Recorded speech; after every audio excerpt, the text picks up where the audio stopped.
The last measure of central tendency that we're going to be talking about is the mode. We've talked about the mean and the median, and now we're going to be talking about the mode. The mode is another way to quantify your data to give you some sort of analysis. So let's start with an example. Suppose the sizes of 8 coats sold by a manager of a boutique are 7, 8, 8, 8, 9, 10, 12, and 16.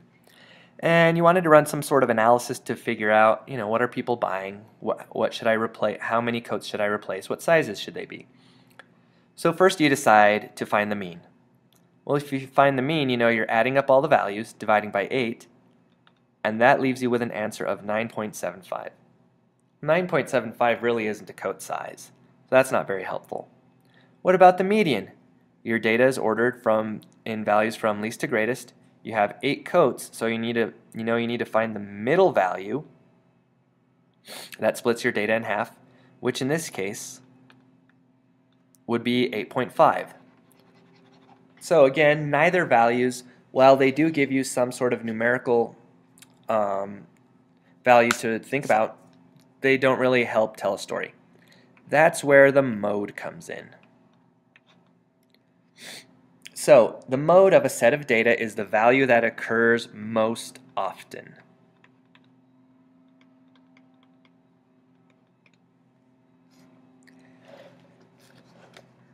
So in this case, the mode, the modal size, or the mode of the distribution would be 8. That is the size that is most popular.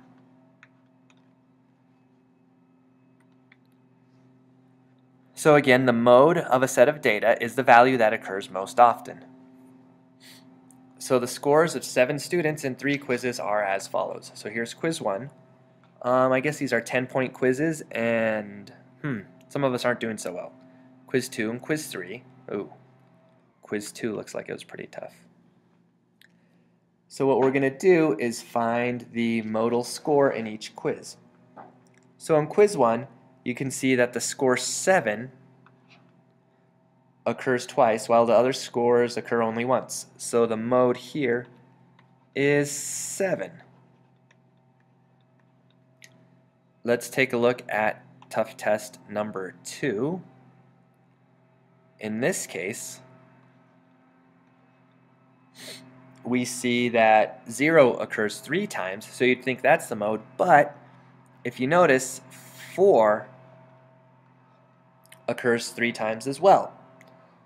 So in this case, this is called a bimodal score. You have 0 and 4. Next, we have our last quiz, and you see no score occurs more than once. So there is no modal score. And what you would write is no mode. You wouldn't say 0 because 0 actually counts as a value. So you have no mode. So overall, there are 3 different measures of central tendency that we've talked about. We've talked about the mean, and its calculation involves all of the data.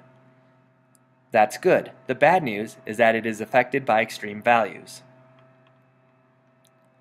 The median is not affected by extreme values, but its calculation involves just 1 or 2 middle values.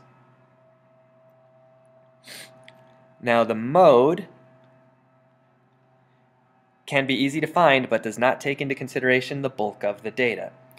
So there could be tons of values, but maybe only 2 that pop up more than once. That would make that value the mode. But it's also not affected by extreme values.